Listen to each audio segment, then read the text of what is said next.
नमस्कार साथियों। भव्य education channel के बाल विकास एवं शिक्षण शास्त्र की कक्षा 5 में मैं विवेक दलेला आप सभी का स्वागत करता हूं। हमारा आज का टॉपिक है शिक्षण विधियां। ये टॉपिक मैंने सीटेट को विशेष तौर पर दृष्टिगत रखते हुए आज का लिया है, क्योंकि जो पेडागोजी है वो सीटीईटी परीक्षा में लगभग 90 प्रश्न इसके आपको मिलते हैं। 30 तो सीडीपी हो गई आपकी, और हिंदी, अंग्रेजी, या अगर आप संस्कृत लेते हैं तो संस्कृत, गणित, पर्यावरण अध्ययन, सभी की पेडागोजी अगर आप जोड़ लेते हैं 15-15 क्वेश्चन, तो लगभग 90 प्रश्न आपको पेडागोजी से रिलेटेड मिल जाते हैं। तो ये शिक्षण विधियां सभी विषयों के संदर्भ में रहेंगी। तो ये आपके सीटीईटी की पेडागोजिकल जो क्वेश्चंस हैं उनके लिए काफी उपयोगी रहेगी। तो समय व्यर्थ ना करते हुए अपनी अगली स्लाइड पे आते हैं और इस टॉपिक को, शिक्षण विधियां, टीचिंग मेथड्स, शुरू करते हैं। शिक्षण विधियां, शिक्षण विधि सिद्धांतों, रणनीतियों, तकनीकियों का एक व्यवस्थित समूह है।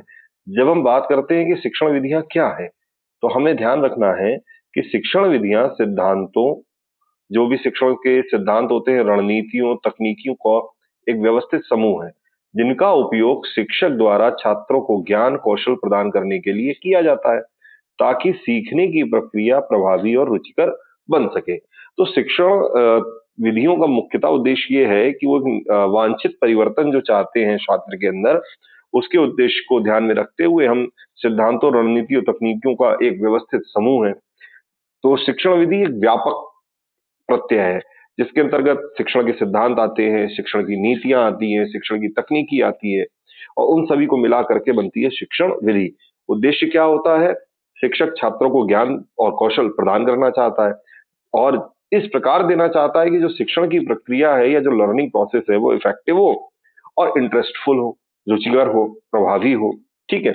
आगे क्या है, इसमें ज्ञान प्रदान करने के, अभ्यास कराने और मूल्यांकन करने के तरीके भी शामिल है। मतलब शिक्षण विधि एक ब्रॉड मैनर की बात है, जिसमें आप कैसे बच्चे को सिखाएंगे, किस तरह से उसको अभ्यास कराएंगे, प्रैक्टिस कराएंगे, और उसने जो सीखा है उसका एवेल्यूएशन या मूल्यांकन भी करेंगे। ये सभी चीजें जो हैं शिक्षण विधि के अंतर्गत सम्मिलित होती हैं। यानी आपके लिए प्रश्न भी है कि शिक्षण विधि में सम्मिलित है तो ज्ञान प्रदान करना, अभ्यास कराना, मूल्यांकन के तरीके, ये तीनों ही शिक्षण विधि के अंतर्गत आते हैं, जिनमें शिक्षक नेतृत्व वाले व्याख्यानों से लेकर के विद्यार्थी केंद्रित चर्चाएं तक सम्मिलित है। मतलब शिक्षण विधियां आपको ऐसी भी मिलेंगी जिसमें शिक्षक जो है वो मुख्य भूमिका में है। शिक्षण विधियां इस प्रकार की भी हैं जिसमें विद्यार्थी मुख्य भूमिका में है। अब हमें क्या करना है, हमें उन शिक्षण विधियों का ज्ञान होना चाहिए, और जब हम कक्षा शिक्षण करें तो जैसी परिस्थिति हो और जो चीज उस वक्त वहां पर उपयुक्त हो, उस शिक्षण विधि का प्रयोग हमें करना है। हमारा मूल उद्देश्य यही है कि वांछित व्यवहार परिवर्तन जो निर्धारित शैक्षिक उद्देश्य हैं उनके अनुरूप बच्चे के अंदर आ जाए। तो ये आपको ध्यान में रखना है। तो विषय वस्तु शिक्षार्थी की आवश्यकताओं और शिक्षण के लक्ष्यों के अनुरूप होती है, तो हमें इन चीजों को ध्यान में रखना है।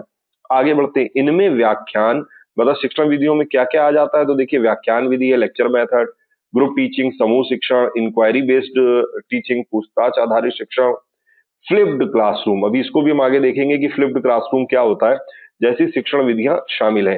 तो ये फ्लिप्ड क्लासरूम जो है ये नवीन शिक्षण विधियों में आ जाएगा, आधुनिक मॉडर्न जो टीचिंग मेथड्स हैं। शिक्षक केंद्रित या छात्र केंद्रित हो सकती हैं। जैसा मैंने अभी आपको बताया, इनका चुनाव विषय, छात्र और लक्ष्यों पर निर्भर करता है।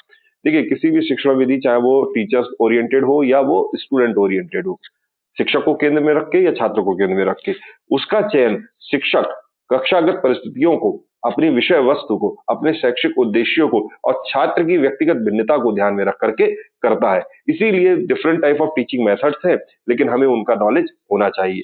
केवल एक डंडे से हम सारी भेड़ों को नहीं हाँक सकते, एक तरीके से नहीं हाँक सकते। बच्चे हैं, उनका अपना व्यक्तित्व है, जैसा बच्चा होगा हम उसी अनुरूप शिक्षण विधियों में परिवर्तन भी लाएंगे। ठीक है। अब मुख्यतः जो मैंने अभी आपको बताया कि शिक्षण विधियों का लक्ष्य क्या है, छात्रों के व्यवहार में वांछित परिवर्तन लाना। और ये वांछित परिवर्तन क्या है? वांछित का मतलब जो इच्छित परिवर्तन है, और इच्छित क्या है? जो शिक्षा के उद्देश्य निर्धारित किए गए हैं, वो उद्देश्यों के आधार पर हमें बच्चे के व्यवहार में परिवर्तन लाना होता है। ठीक है। अगली स्लाइड पे चलते हैं। शिक्षण विधियां एवं शिक्षण प्रविधि में अंतर। देखिए ये एक मोस्ट कॉमन टॉपिक है, और ये कंफ्यूजन या भ्रम की स्थिति भी है कि क्या टीचिंग मेथड्स या टीचिंग टेक्निक्स एक ही हैं या अलग अलग हैं। तो हमें यह ध्यान में रखना है कि शिक्षण विधियां और शिक्षण प्रविधि दोनों में अंतर होता है। शिक्षण विधियां व्यापक हैं, शिक्षण प्रविधि उसका एक अंग है, और शिक्षण विधियों के माध्यम से हम शिक्षण प्रविधियों के माध्यम से हम शिक्षण विधि को और बेहतर बना सकते हैं। अब देखिए, शिक्षण विधि को किस रूप में हम देखते हैं। शिक्षण विधि एक व्यापक और व्यवस्थित तरीका है जो निश्चित उद्देश्य को प्राप्त करने के लिए अपनाया जाता है, जैसे व्याख्यान विधि, आगमन विधि, प्रोजेक्ट विधि। जिसमें आपका जैसे व्याख्यान विधि है तो ये टीचर ओरिएंटेड है, ठीक है। प्रोजेक्ट विधि है, ये छात्र ओरिएंटेड है। तो हम आगमन का तो अपने ऊपर बेस करेगा, वैसे ये भी छात्र ओरिएंटेड है। निगमन जो होता है वो शिक्षक ओरिएंटेड होता है, ठीक। तो अब आगे बढ़ते हैं इसमें। जबकि शिक्षण प्रविधि क्या है? शिक्षण प्रविधि उन विधियों को लागू करने के लिए उपयोग किए जाने वाले विशिष्ट उपकरण, गतिविधियां और युक्तियां हैं, टूल्स, एक्टिविटीज एंड टैक्टिक्स, जो विषय वस्तु को समझाने, प्रस्तुतिकरण प्रभावी बनाने और छात्र को सहभागी बनाने के लिए इस्तेमाल होती है। तो आप ध्यान रखेंगे कि शिक्षण प्रविधि जो है शिक्षण विधि के अंतर्गत प्रयोग की जाती है। तो सबसे पहली चीज तो ये डिफरेंस हो गया कि वो व्यापक है, ये सूक्ष्म है। फिर शिक्षण विधि जो है, शिक्षण प्रविधि जो है वो शिक्षण विधि का क्या है? अंग है। और शिक्षण विधि का उद्देश्य क्या है? निर्धारित उद्देश्यों की प्राप्ति। और शिक्षण प्रविधि का उद्देश्य क्या है? विषय वस्तु को समझाना, प्रस्तुतिकरण को प्रभावी बनाना और छात्र को सहभागी बनाना। तो इस तरह से आपके प्रश्न आ जाएंगे और ये विकल्पों के रूप में होंगे, आपको उसका उत्तर देना होगा। शिक्षण प्रविधि में हम जैसे देख सकते हैं कि हम व्याख्यान कर रहे हैं कक्षा में, तो एकदम से हम व्याख्यान करते रहे और बच्चे निष्क्रिय श्रोता बने रहे, तो ये विधि कहीं ना कहीं उसकी एक सीमा हो जाती है। तो इसको हम कैसे प्रभावी कर सकते हैं कि जैसे हमने बच्चे को व्याख्यान लेक्चर दे रहे हैं किसी टॉपिक पे, और अचानक से हम उससे क्या करते हैं, अपने बताए गए चीजों पर बच्चे से कुछ प्रश्न पूछ लेते हैं। तो इससे दो बातें होंगी, एक तो छात्र का ध्यान जो भटक रहा होगा वो आप पर सेंट्रलाइज हो जाएगा, और दूसरा आपको भी पता चल जाएगा छात्र आपको ध्यान से सुन रहा है कि नहीं, या जो आप लेक्चर दे रहे हो वो उसको समझ में आ रहा है कि नहीं। प्रदर्शन करना लेक्चर के दौरान हो सकता है, अगर साइंस की कक्षा है तो आप कुछ डिमॉन्स्ट्रेशन भी उसमें करके दिखा सकते हो। डिमॉन्स्ट्रेशन अपने आप में एक सेल्फ टीचिंग मेथड भी है, ठीक। उदाहरण देना, अपने लेक्चर में आप कोई बात बता रहे हैं, आपने उस बातों को पुष्ट करने के लिए, जैसे आपने कहा कि जो सत्य बोलना है वो सबसे अच्छी नीति है, अब आपने उसके लिए राजा हरिश्चंद्र की कहानी सुनाई। फिर उसके बाद आपने सत्य के आधार पर गांधी जी की बातें बताई कि कैसे सत्य के आधार पर उन्होंने भारत की स्वतंत्रता में बहुत बड़ा योगदान दिया। तो इस तरह से आप बच्चे को उदाहरण भी दे सकते हैं। तो शिक्षण प्रविधि जो है शिक्षण विधियों को और ज्यादा इफेक्टिव बनाने के लिए काम करती है। तो हम ध्यान रखेंगे, teaching techniques is a part of teaching methods. Okay, then next slide पे हम आते हैं। तो देखिए, शिक्षण प्रविधियों और शिक्षण प्रविधि दोनों के ही लिए मैंने क्या किया है, आपके यहाँ पर एक तालिका के माध्यम से डिफरेंसेस क्लियर करने की प्रयास किया है। तो आपको बहुत आसानी से ये क्लियर हो जाएंगे, इसको ध्यान में रखिएगा। आप इसका स्क्रीनशॉट भी ले सकते हैं। तो शिक्षण विधियां क्या है? इसका प्रयोग पाठ को प्रस्तुत करने के लिए किया जाता है, निश्चित उद्देश्यों की प्राप्ति के लिए होता है। और शिक्षा प्रविधि का प्रयोग पाठ के प्रस्तुतिकरण को प्रभावी बनाने के लिए किया जाता है। फिर मैंने बताया था शिक्षण विधियों का क्षेत्र व्यापक होता है, इसमें शिक्षण रणनीतियां भी आती हैं, तकनीकी भी आती हैं, अन्य प्रकार के व्यवहार आते हैं जिसके माध्यम से आप छात्र में अपने वांछित परिवर्तन ला सकते हो। पर शिक्षण विधि का क्षेत्र संकुचित होता है, यह शिक्षण विधि का एक अंग है। शिक्षण विधि पाठ व बच्चों की प्रकृति पर निर्भर करती है। अब देखिए, बच्चों की प्रकृति से तात्पर्य सीधा सीधा है कि जैसा बच्चे की व्यक्तिगत भिन्नता है, अगर स्लो लर्नर है या अगर फास्ट लर्नर है या अगर एक बड़ा समूह है, तो हमें वहां पे लेक्चर मेथड यूज करना है कि डिमॉन्स्ट्रेशन मेथड यूज करना है कि प्रोजेक्ट देना है। तो जो भी विधि है वो बच्चों की प्रकृति और विषय वस्तु पर निर्भर करती है, ठीक। शिक्षण विधि जो है शिक्षक प्रविधि जो है वो शिक्षण विधि पर निर्भर करती है कि जैसी शिक्षण विधि है हम उसके अनुरूप तकनीकी का प्रयोग कर लेंगे। शिक्षण विधियां इसका उद्देश्य से सीधा संबंध होता है। मैंने बताया कि शिक्षण विधियां निश्चित उद्देश्यों की प्राप्ति के लिए प्रयोग की जाती हैं, और शिक्षण प्रविधि शैक्षिक उद्देश्यों से सीधा सीधा संबंध ना होकर अप्रत्यक्ष होता है। क्यों? क्योंकि शिक्षण प्रविधि शिक्षण विधियों का अंग होती है। अब यहाँ पर एक मोस्ट इंपॉर्टेंट अंतर ध्यान रखेंगे। शिक्षण विधियां यह एक कैसे का व्यापक दृष्टिकोण है। जैसे मैं छात्रों को समूह चर्चा के माध्यम से सिखाऊंगा, कैसे सिखाऊंगा? तो शिक्षण विधियां। और उसके अंदर क्या प्रयोग करूंगा सिखाने के लिए, कौन सी तकनीकी लाऊंगा? तो शिक्षण प्रविधि की आ जाएगी। तो मैं समूह चर्चा के दौरान छात्रों से सवाल पूछने के लिए कोल्ड कॉलिंग तकनीक का यूज करूंगा। अब कोल्ड कॉलिंग तकनीक क्या होती है, कोई यहाँ पर आप ध्यान रखेंगे।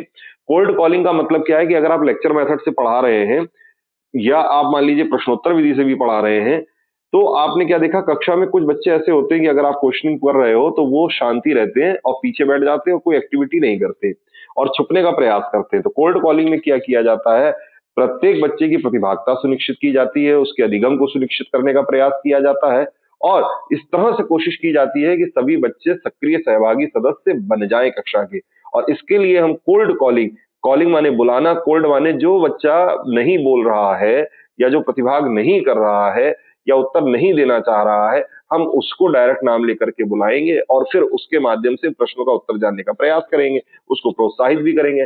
ठीक, तो ये जो रीइंफोर्समेंट हम उसके लिए कर रहे हैं या उसको कॉल कर रहे हैं कि भाई तुमने उत्तर नहीं दिया, अरे तुमको पता है, तुम बताओ, तो ये कोल्ड कॉलिंग है, ऐसे बच्चों को टारगेट करना जो कक्षा के प्रविधियों में, कक्षा शिक्षण में सक्रिय रूप से प्रतिभाग नहीं कर रहे हैं। ओके, तो ये बात होगी कोल्ड कॉलिंग, ध्यान रखिएगा, ये क्वेश्चन बन सकता है।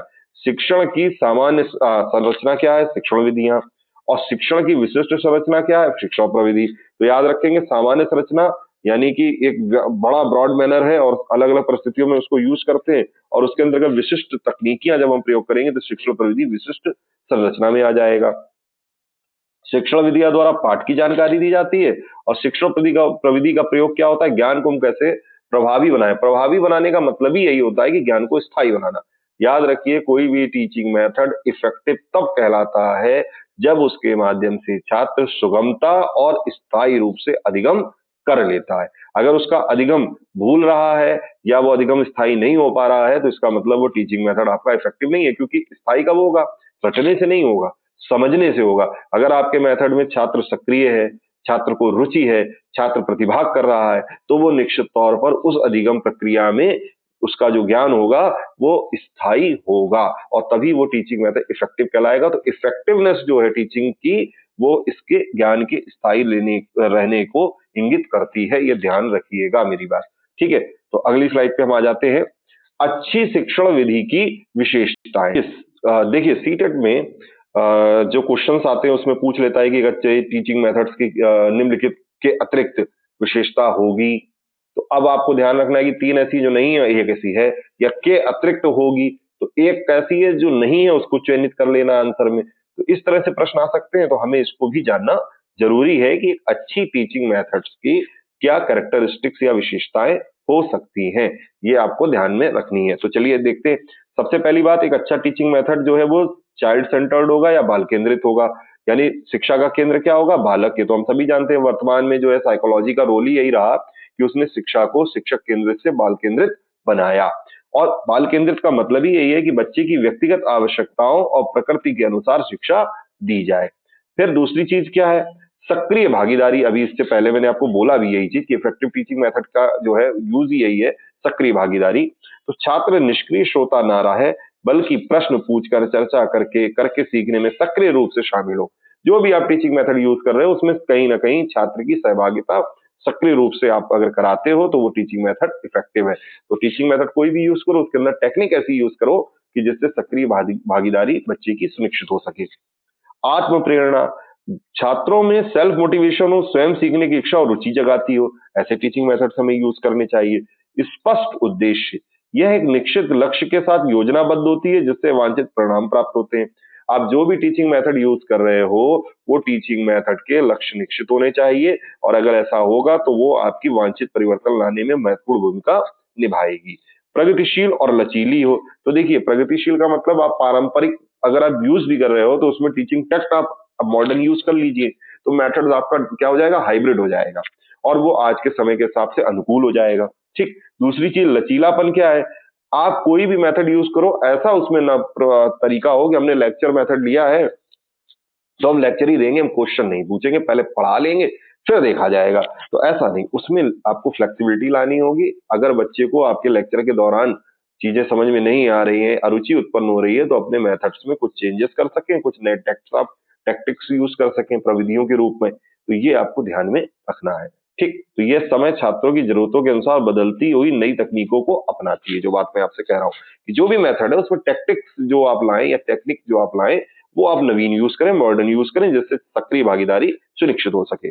सहयोगात्मक वातावरण, जो भी टीचिंग मेथड आप यूज करें, कोलैबोरेटिव एनवायरनमेंट हो, जो मैंने कहा कि छात्र सहभागी बने, सहभागी होगा तो सक्रिय होगा, सक्रिय होगा तो उसको क्रिया करने का अवसर होगा, क्रिया करेगा, करके सीखेगा तो ज्ञान स्थायी होगा, समझ में आएगा, कोई इससे दिक्कत आएगी आपसे पूछेगा, आप फैसिलिटेटर के रूप में यूज करो, वहां पे सुगमकर्ता के रूप में उनका निर्वहन करो, ठीक। तो जिससे विश्वास और सम्मान का रिश्ता शिक्षक और छात्र के बीच में बन जाता है। अगली स्लाइड पे आते हैं। सातवीं आपका क्या है अच्छी शिक्षण विधि की विशेषता? समस्या समाधान। तो देखिए, समस्या समाधान अपने आप में एक ब्रॉड मैनर है। समस्या समाधान के अंतर्गत आप समस्या के परिस्थिति को समझते हो, परिस्थिति को समझने के बाद उस परिस्थिति के संबंधों को, क्या आपस में अंतःक्रिया है, क्या उनका इंटर रिलेशन है, उसको देखते हो। जैसे कि आपने एक टीचिंग लर्निंग थ्योरी पढ़ी है, जो है इनसाइट थ्योरी, अंतर्दृष्टि सिद्धांत, ठीक, मैक्स वर्दीवर का। और इसमें क्या, सुल्तान नामक का बनमानुष जो कोलर का प्रयोग था, उसमें क्या होता है कि एक पिंजरे में बंद है, बाहर केले रखे हैं, अब उसको भूख लगी और केला उसे प्राप्त करना है, और पिंजरे के अंदर उसके पास अलग अलग आकृति की डंडे हैं जो आपस में जोड़े जा सकते हैं। तो एक समस्या समाधान में आपको ये समझना होगा कि मेरे पास क्या परिस्थिति है, कितनी दूरी पर केले हैं, वो डंडियां क्या उस तक पहुंच सकती हैं, या उन्हें आपस में जोड़ा जा सकता है, जोड़ा जा सकता है तो किस तरफ से, और क्या हम उसको जोड़ करके केले प्राप्त कर सकते हैं। तो समस्या समाधान छात्रों में आलोचनात्मक चिंतन को विकसित करता है और समस्याओं को विश्लेषण कर हल खोजने की क्षमता विकसित करता है, और ये बहुत जरूरी चीज है। हमें ऐसी छोटी छोटी परिस्थितियां बनानी चाहिए जिसमें बच्चे स्वतः ही समस्याओं के समाधान करने में आगे आए, और इस रूप में आपकी भूमिका एक सुगमकर्ता, सहायककर्ता के रूप में होनी चाहिए। सरल और व्यवस्थित हो, जो भी आप टीचिंग मेथड यूज कर रहे हो उसमें जटिल जानकारी को सरल बनाया जाए। अब यहाँ पर आप आ जाइए ब्रूनर के सिद्धांत में। ब्रूनर में यही चीज बोली गई है कि जो भी आप चीजें प्रस्तुत कर रहे हो, मैं देखिए जोड़ रहा हूं चीजों को। ब्रूनर कहते हैं अन्वेषण विधि में कि आप जो भी चीजें वहां प्रस्तुत कर रहे हो बच्चे के सामने, स्पाइरल मेथड के रूप में यूज करो, सरल से जटिल के क्रम में। आपने अगर टेंस सिखाने हैं बच्चे को, तो आप सबसे पहले ये सिखाएं कि वाक्य क्या होते हैं, काल बताने से पहले फिर काल के प्रकार बताएं। सरल उसको आप छोटे छोटे जो है वाक्यों को अनुवादित करने का मौका दें। जब वो उसमें कॉन्फिडेंस उसका बिल्ड होने लगेगा, तब आप धीरे धीरे जटिलता को बढ़ाएं। तो ये एक तरीका है जिस माध्यम से आप किसी भी विषय को सरल से जटिल रूप में अगर बच्चे के सामने रखेंगे तो उसकी रुचि भी बढ़ेगी, इंटरेस्ट भी बढ़ेगा, एक्टिविटी भी बढ़ेगी और ज्ञान स्थायी होगा। तो आपको ध्यान रखना है, ब्रूनर का स्पाइरल मेथड इसी बात को कहता है। तो ब्रूनर थ्योरी में आप जाते हैं तो ये हो गया कि जटिल जानकारी को सरल बनाकर प्रस्तुत करते हैं जिससे समझना आसान हो जाता है। नवा आपका मूल्य आधारित, वैल्यू बेस्ड। छात्रों में, हाँ, कोई भी शिक्षण विधि हो, ये ध्यान रखें कि छात्रों में नैतिक मूल्य और सामाजिक चेतना विकसित हो, एक दूसरे का सहयोग हो, प्रतिस्पर्धा हो, लेकिन वो प्रतिस्पर्धा स्वस्थ हो, आपस में बच्चों में आगे बढ़ने की होड़ में वो एक दूसरे को नीचे ना गिराएं। ये आपको टीचिंग मेथड में ध्यान रखना, और इसमें आपकी भूमिका महत्वपूर्ण हो जाती है एज ए टीचर। व्यवहारिक होनी चाहिए, केवल किताबी ज्ञान ना हो करके वास्तविक जीवन से जुड़ी होती है और व्यवहारिक अनुभव प्रदान करती है। कोई भी टीचिंग मेथड आप यूज करें, ये आपको ध्यान में रखना है कि वो बुकिश ना हो, बुक के सिद्धांतों पर केवल बेस ना करे, केवल ये कोशिश ना करे कि जो किताब में लिखा है हमको वही सिखाना है। किताब में जो लिखा है वो व्यवहारिक जीवन से कैसे जुड़ता है और किस तरह से वो आपके लिए उपयोगी बनेगा, इस रूप से टीचिंग मेथड आपको जो है वो प्रयोग में लाना चाहिए, और इस तरह की टेक्निक्स आपको यूज करनी चाहिए टीचिंग मेथड्स में। बार बार मैं कह रहा हूं कि इस तरह की शिक्षण प्रविधियां आपको यूज करनी चाहिए शिक्षण विधि में, ठीक। तो शिक्षक की भूमिका अच्छी शिक्षण विधि में, तो एक अच्छी शिक्षण विधि में शिक्षक एक दार्शनिक मित्र सुगम करता, जो मैं आपसे कह रहा था, और मार्गदर्शक है, फिलोसफर है, फ्रेंड है, फैसिलिटेटर है, और गाइड की भूमिका निभाता है जो छात्रों को दिशा देता है। आप सारथी नहीं बन जाते हैं, आगे लेकर के दौड़ रहे हो, पीछे बच्चे बैठे हैं और आप उनको लक्ष्य तक पहुंचा दोगे, नहीं। आप बच्चों को प्रयास करने दीजिए, और आपकी भूमिका एक फैसिलिटेटर के रूप में है, सुगमकर्ता के रूप में है। मार्गदर्शक, सुगमकर्ता किसने कहा है? जो हमारी नई राष्ट्रीय शिक्षा नीति है 2020, उसमें शिक्षक को एक सुगमकर्ता के रूप में देखा गया है। वो ऐसी परिस्थिति बनाता है, ऐसी चीजें उत्पन्न करता है, ऐसी परिस्थितियां उत्पन्न करता है जिसमें छात्र स्वतः ही सीखने का प्रयास करता है, और उस दौरान शिक्षक एक सुगमकर्ता के रूप में रहता है, जटिल चीजों को सरल रूप में प्रस्तुत करता है। ब्रूनर की थ्योरी राष्ट्रीय शिक्षा नीति की एक रीढ़ है, तो आपको याद रखना है। अब आगे बढ़ते हैं अगली स्लाइड पे। शिक्षण विधियों के सिद्धांत, शिक्षण विधियों के सिद्धांत पे हम आते हैं। देखिए, अभी आपने देखा कि एक अच्छी शिक्षण विधि की क्या विशेषता है, तो सिद्धांत भी उसके कहीं ना कहीं रिलेट करेंगे, तो वो आपको ध्यान में रखना है कि कोई ऐसा विशेष अंतर नहीं है।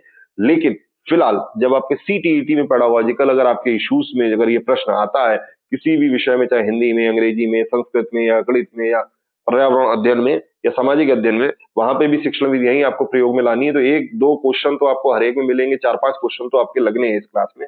तो आपको ये ध्यान में रखना है, अगर इसके आप मेथड्स समझेंगे तो क्वेश्चन लगा लेंगे। तो शिक्षण विधियों के सिद्धांत या प्रिंसिपल ऑफ टीचिंग मेथड्स में सबसे पहला बाल केंद्रित, जैसा अभी हमने विशेषता देखी, वही एक्सप्लेनेशन है कि बालक की प्रकृति, रुचि और उसकी क्षमताओं के अनुसार शिक्षा दी जाए ताकि वह स्वयं करके सीख सके। ओके, सेल्फ लर्निंग करके सीखना।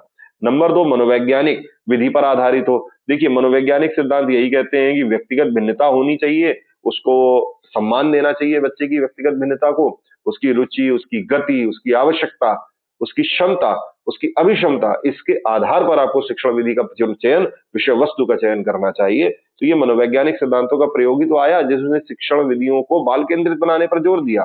ठीक, आगे बढ़ते हैं। क्रियाशीलता का सिद्धांत, मैं बार बार कह रहा हूं कि छात्रों को केवल सुनने ना दीजिए, श्रोता मत बनाइए, उसको खुद करने के अवसर मिलने चाहिए, जिससे ज्ञान क्या होगा, स्थायी होगा। जो भी चीज आप सब बच्चों को, ताजमहल के बारे में दुनिया भर की बातें आपने बताई, सफेद पत्थर का बना है और वो चारों तरफ से आप देखो तो एक जैसा दिखेगा, उसका ऐसा आर्किटेक्चर है, और वो जो है शाहजहां ने बनवाया, आगरा में है, ये सब कहानी आपने सुना दी। लेकिन अगर आप इसको वहां पर जाकर के बच्चों को ताजमहल का भ्रमण करा देते हैं और फिर उसके आप जो है आर्किटेक्चरल जो भी एस्पेक्ट है, हिस्टोरिकल एस्पेक्ट है, उसके बारे में बताते हैं, तो बच्चे नहीं भूलेंगे। और आप इस चीज को करके देख लीजिए। ठीक, आप इसी तरह से जो बच्चे खुद करके सीखेंगे, देख के सीखेंगे, ज्ञानेंद्रियों का अधिक से अधिक उपयोग करेंगे, वो ज्ञान उतना ही स्थायी होगा। एडगर डेल ने कहा है, उसका त्रिकोण यही तो कहता है कि जिस विधि में, जिस क्रिया में बच्चे की जितनी ज्यादा ज्ञानेंद्रियां प्रयोग होंगी, वो ज्ञान उतना ही स्थायी होगा, उतना ही इफेक्टिव होगा टीचिंग मेथड। ठीक, तो अब यहां पर हम आ जाते हैं स्वाभाविकता का सिद्धांत, प्रिंसिपल ऑफ नेचुरलनेस। अब नेचुरलनेस में क्या है, शिक्षण प्रक्रिया बालक की स्वाभाविक वृद्धि और विकास के अनुकूल होनी चाहिए। हाँ, आपको ये ध्यान रखना है कि अगर आप डिमॉन्स्ट्रेशन मेथड जो है प्राइमरी लेवल पे यूज करेंगे, तो उन बच्चों के लिए अभी डिमॉन्स्ट्रेशन मेथड नहीं है, लेक्चर मेथड नहीं है। वहां पर हमको एक्टिविटी बेस्ड वहां पर मेथड को यूज करना है। एक्टिविटी बेस्ड का मतलब जिसमें अधिक से अधिक क्रिया करने का बच्चे को अवसर मिले। हमें प्ले वे मेथड यूज करना है, खेल के द्वारा शिक्षण। लेकिन हम वहां पर डिमॉन्स्ट्रेशन या लेक्चर मेथड का यूज ना करें अगर प्राइमरी लेवल है। तो ये बात आपको ध्यान में रखनी है। तो शिक्षण प्रक्रिया में शिक्षण विधि जो भी चुने, वो बच्चों के विकास और वृद्धि के अनुकूल होनी चाहिए। तो अगला आ जाते हैं व्यक्तिगत भिन्नता का सिद्धांत। जैसे मैंने मनोवैज्ञानिक सिद्धांतों में मैंने आपको बताया भी था कि कोई बच्चा जल्दी सीखता है, कोई देर में सीखता है, कोई बहुत ज्यादा गतिशील बालक है जिसकी स्पीड बहुत ज्यादा है सीखने की, कोई पिछड़ा बालक है, कोई धीमा बालक है। तो आपको कोई लर्निंग डिसेबिलिटीज से ग्रसित बालक है, जैसा बच्चा है, आपको टीचिंग मेथड में इतनी लोचनीयता रखनी चाहिए, फ्लेक्सिबिलिटी, कि उसके अनुरूप हम उसमें कुछ टेक्निक्स यूज कर सकें, या जरूरत पड़ने पर शिक्षण विधि की एक के अलावा एक से अधिक शिक्षण विधियों का प्रयोग भी कक्षा शिक्षण में कर सके। मेरी एक बात ध्यान रखिए, आप कक्ष में गए हैं, आपको समस्त शिक्षण विधियां जो है उनका जानकारी, उपयोग और उनके इफेक्ट, उनकी जो डिमेरिट्स है वो पता होनी चाहिए। और ये सोच के जाना चाहिए कि हमें वहां पर परिस्थितियों के अनुसार अपनी टेक्निक्स में टीचिंग मेथड के अंतर्गत या जरूरत पड़ने पर दूसरी टीचिंग मेथड का यूज करना पड़ सकता है, और हमें ये आना चाहिए। तो ये हर छात्र अलग होता है, शिक्षक को व्यक्तिगत ध्यान देना चाहिए, विभिन्न छात्रों के लिए अलग अलग तरीके अपनाने चाहिए। ठीक है, अगली स्लाइड पे आते हैं। शिक्षण विधियों का छठा सिद्धांत है रुचि और प्रेरणा। ऐसी विधि जिसमें छात्रों की विषय में रुचि बढ़े और सीखने के लिए प्रेरित हो। अब आप देखिए, हिंदी एक ऐसा है सब्जेक्ट जिसमें बोरियत हो सकती है बच्चों को शुरुआत में, लेकिन आप उसमें क्या करें कि बच्चों को कहानी सुनाए, ऐसी कहानी जो उनके जीवन से रिलेट कर दे। आप वहां पर एक इफेक्टिव एनवायरनमेंट क्रिएट करें। अगर आप कविता सुना रहे हैं तो लय ताल के साथ, और बच्चों को उसमें अपने गीत संगीत में अपने सम्मिलित करें। ठीक, तो तब आप जो है क्या करेंगे, बच्चों के अंदर इंटरेस्ट क्रिएट कर सकेंगे। तो मेथड्स तो आप ही को यूज करने हैं।